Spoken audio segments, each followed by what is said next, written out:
é muito interessante, assim, tem uma pesquisa que foi feita pelo Chico de Oliveira, comparando o primeiro congresso do PT, de fundação, né, e um dos últimos, acho que foi 2000 e pouco, né, não lembro qual foi o congresso que ele comparou. Né, não foi o último mesmo, mas depois do ano 2000. Né. Então, quem que era o perfil dos delegados que fundaram o Congresso do PT na fundação? Dirigentes de movimentos sociais, movimento sindical, movimento popular, tudo isso. Né, militantes, estavam lá, né, montando, ligado ao ACEBs, né, pastorais, etc. Então o pessoal fundou o PT nos anos 80. Um dos últimos congressos, qual foi? É tudo assessor parlamentar, assessor de ministério e tal. Né? E é muito louco, né? Porque veja só, à medida que a militância ela passa a ser incorporada na máquina administrativa, tá? A luta na eleitoral não é mais a luta para mudar na sociedade, é tipo para manter o seu emprego. Porque o cara está lá na máquina. Então muda radicalmente isso. Tá? É um fato isso. O cara está lá porque é o emprego dele. O emprego dele, ele é só parlamentar e tem que elogiar o parlamentar do cara, que é o emprego dele. Se for eleito, ele perde emprego. É isso que aconteceu. Tá? Não é mais uma militância no sentido do movimento social, é diferente. Embora existam ainda militantes movimentos, claro que tem no PT. Nem todos são assim. Mas hoje a presença desse segmento mais burocrático é muito maior. É muito maior. Cresceu bastante mesmo. Né? Inclusive em função também dessa própria desarticulação dos movimentos sociais que acontece nos anos 80. Né? Então isso é um dado que é legal a gente perceber. Agora eu quero trazer também algumas questões mais ligadas a São Paulo. Tá? Além dessa questão mais geral, que é um problema que tem nas eleições, a gente vai enfrentar várias vezes. Mas ligado a São Paulo. Né? Tem umas questões importantes para a gente ver. Primeira coisa, São Paulo é uma cidade absurdamente conservadora. Extremamente conservadora. Né? Mais que o Rio de Janeiro, mais que Salvador, é muito conservadora a cidade de São Paulo. Né? Pela seguinte razão, São Paulo é a cidade onde o capitalismo se realiza. O capitalismo. Em São Paulo, o capitalismo se realiza. São Paulo é a cidade onde estão a sede de todos os bancos, os principais bancos do Brasil. A sede central é São Paulo, todos. Acho que são todos mesmo, não é de alguns, não. Tirando os estatais, né, que estão em Brasília, todos privados, a sede é São Paulo. Né? O Banco Nacional era o Rio de Janeiro, mas fechou, o Banco comprou, então a sede virou para São Paulo. Né? O Banco Econômico é na Bahia, mas também fechou, foi comprado. Tanto o Itaú, o Bradesco, a sede é São Paulo. É São Paulo. Então a sede do mercado financeiro, que é o que mais ganha dinheiro no Brasil, é São Paulo. Tá? A federação de indústrias mais importante do Brasil, mais poderosa, é a Fiesp, é São Paulo. Então São Paulo, a maior universidade do Brasil é a USP, é São Paulo. Então é aqui que está o centro, né, do poder capitalista, tá, da grana.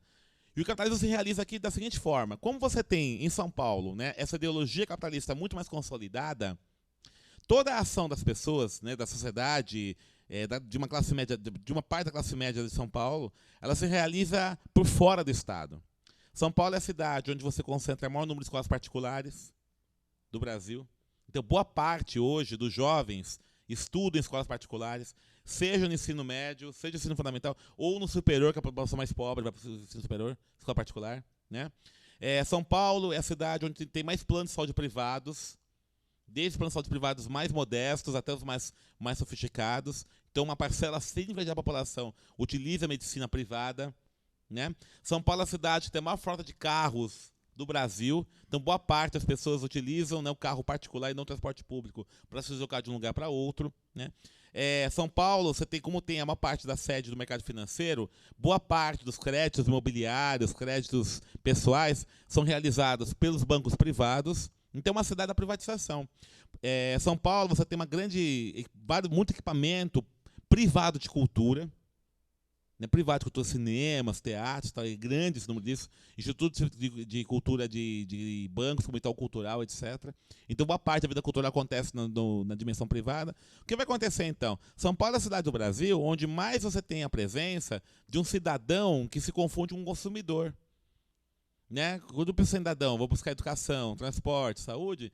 Né? No caso de São Paulo, uma parcela significativa da população busca esses direitos como consumidor. Eu vou comprar uma saúde privada. A relação é essa. Então o Estado acaba sendo meio uma coisa fictícia. O cara não vê o Estado, não consegue vislumbrar isso. Não consegue, ou então vislumbra muito, muito tenuamente. Né? Isso é um dado. Isso é um dado que é interessante a gente refletir. Né? O Estado, em São Paulo, o Estado, quando digo Estado, é o poder público municipal. Ele é pouco presente na vida das pessoas. E quando aparece, muitas vezes, aparece até como um estorvo. Né? Aquele que, multa direto, o imposto, enche o saco e tal, ou não presta serviços adequados. Né? Então, essa privatização da cidadania em São Paulo é muito intensa. Por isso que o debate político em São Paulo ele é pobre. Você pegar o debate mesmo eleitoral em São Paulo, é paupérrimo. Não se discute a cidade de São Paulo. Não se discute a cidade de São Paulo. Não discute tudo, né? Menos a cidade de São Paulo mesmo. Por exemplo, qual é o projeto dos candidatos, todos eles, né, para a questão da urbanização da cidade? São Paulo está vivendo problemas seríssimos. Está tendo um problema sério de adensamento de algumas regiões e de vazamento de outras, por interesse puro e simples da especulação imobiliária. Quem está discutindo isso profundamente? Esse debate não acontece. Né? Não acontece tanto nas campanhas eleitorais, como também nos debates. A própria mídia passa por largo desse debate. Né? Esse debate não acontece. Né? Você não tem uma discussão concreta, por exemplo, do que fazer da questão habitacional em São Paulo. E a habitação em São Paulo não passa necessariamente para construir moradias. Né? O Plínio Sampaio até chegou a comentar isso na eleição presidencial. Né? O déficit habitacional de São Paulo, o número de pessoas sem casa em São Paulo, é menor do número de casas fechadas. Então o problema do governo de São Paulo é uma concentração do poder. E quem está discutindo isso? Ninguém está pegando isso. Ou poucos estão pegando isso, mas não tem esse debate colocado. O que levou a ter uma concentração de propriedade urbana tão grande em São Paulo? Esse debate tem que ser feito. Por que acontece isso? Porque não é uma política, inclusive, né, tributária para desestimular isso. E há leis que permitem isso. O Estatuto da Cidade permite isso. O Estatuto da Cidade, só para ter uma coisa até irônica, né, é um projeto do PSDB. Né, quem propôs o Estatuto da Cidade foi um senador já morto, o PSDB, chama Pompeu de Souza. Né, e não se aplica. Lá no Estatuto da Cidade tem uma norma, né, que é possível a prefeitura aplicar o imposto progressivo, IPTU progressivo, para evitar, né, especulação imobiliária. Então, é um instrumento que você pode, inclusive, ser utilizado para evitar essa concentração, né, especulativa de imóveis. Você vai lá na região central de São Paulo, por exemplo, tem uma série de prédios vazios, né, porque são propriedades de algumas empreiteiras, Camargo Correia, etc., estão esperando a valorização naqueles prédios todos ali. Né? O centro é uma região que tem estrutura, né? Quer dizer, você pode muito bem aproveitar parte desses imóveis para moradia popular, já tem escola, não precisa construir uma estrutura nova, né? Como você vai fazer um projeto habitacional mais distante. Né? Então, uma coisa interessante isso, né? Como é que a especulação imobiliária leva a isso. E, além disso, e por conta disso, né, pegando um pouco o gancho aí da Copa do Mundo, da Olimpíada, né, existe uma intencionalidade do grande capital, do capital especulativo, não só no Brasil, no mundo todo, de transformar a cidade numa grande mercadoria. É uma cidade, não cidade lugar de viver, mas uma mercadoria. Tá? O maior problema da Copa do Mundo, da Olimpíada, não é tanto o problema de você não atender as exigências do COI e da FIFA. Né? Eu acho que nem tem que exigir muito, que você tem que mandar aqui na gente. Né? Mas, particularmente, serem eventos no qual vai se privilegiar muito mais os interesses dos grandes negócios do que o interesse da população. Né?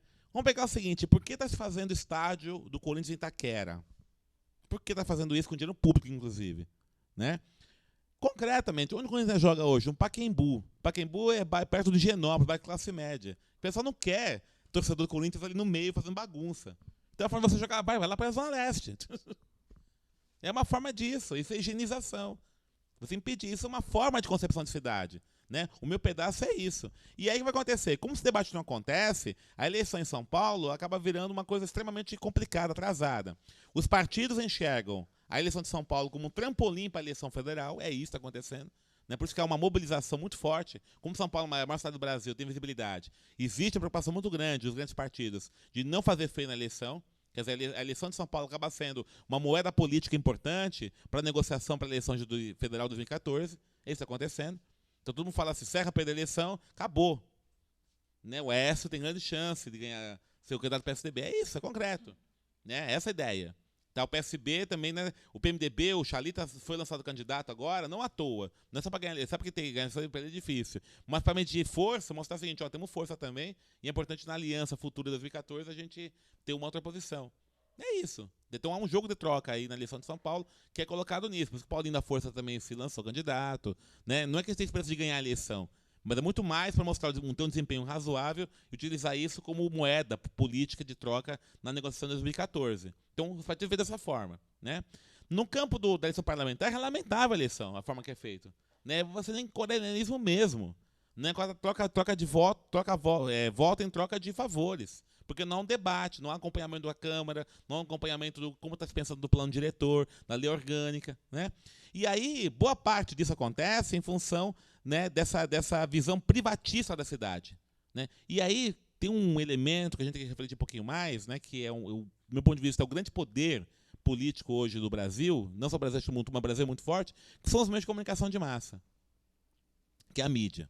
Né? A mídia ela tem insistido nesse tipo de cobertura. A mídia tem insistido nesse tipo de cobertura. Os debates que a mídia faz, as eleições, elas passam ao largo da discussão da cidade, né? Tentam trazer temáticas nacionais de uma forma oportunista para esse debate. Ah, você é amigo do mensalão, não sei o que lá, essa coisa toda.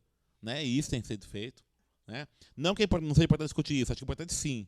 Né? Não sou daqueles que o mensalão não foi um problema sério, tal, né? Mas pautar a eleição a partir disso é um fim da picada, não tem sentido. Né? Pode pautar a eleição nacional, tem uma cobertura sobre isso e tal. A eleição municipal tem que pautar para outras temáticas, não se discute isso. Não tem uma discussão, né? Não tem uma discussão da questão da cidade. Então utiliza-se isso, né, como pauta para esse debate, é um problema. Né? Não tem um debate, a mídia ela ignora totalmente a periferia, não existe periferia para a mídia. Não existe, a não ser quando tem crime, né? Não existe. Você vai pegar como Bom Dia São Paulo, é Bom Dia Centro de São Paulo. Né? Bom Dia não existe. Né? A periferia aparece só nesses jornais horrorosos, né, que tem da Atena, etc., numa visão negativa. Né? Falando de tal, matou e tal. Tem um bando de bandido ali na periferia, bandido de violência, tal, e a cidade é essa aqui. Né? E isso aqui, num sentido também bem complicado. Isso aqui é um consumidor. É o coitado do cara que não consegue chegar porque o trânsito está cheio. Né? É o cara que o trânsito piorou porque tem professor fazendo passeata, fazendo bagunça. Né? Então, esse tipo de imagem que a gente vai construindo vai também deturpando o debate político em São Paulo. Né? O problema que está acontecendo, do meu ponto de vista, né, são duas coisas. Né? Os partidos políticos, vamos pegar o PT, estou falando, né? Mas eu acho que não é só o PT, não, acho que o PCdoB também está nessa, o PSB também, são partidos, né, de esquerda, estão muito preocupados em manter a máquina administrativa. Tem uma preocupação excessiva, né, da questão da máquina administrativa. De ter montar uma boa gestão, tal. Está correto isso, né? E perdeu espaço dentro dos partidos políticos de uma discussão estratégica de como o trabalho institucional ele tem que ser não a única forma de fazer política, mas um ponto de apoio para um trabalho político de transformação social.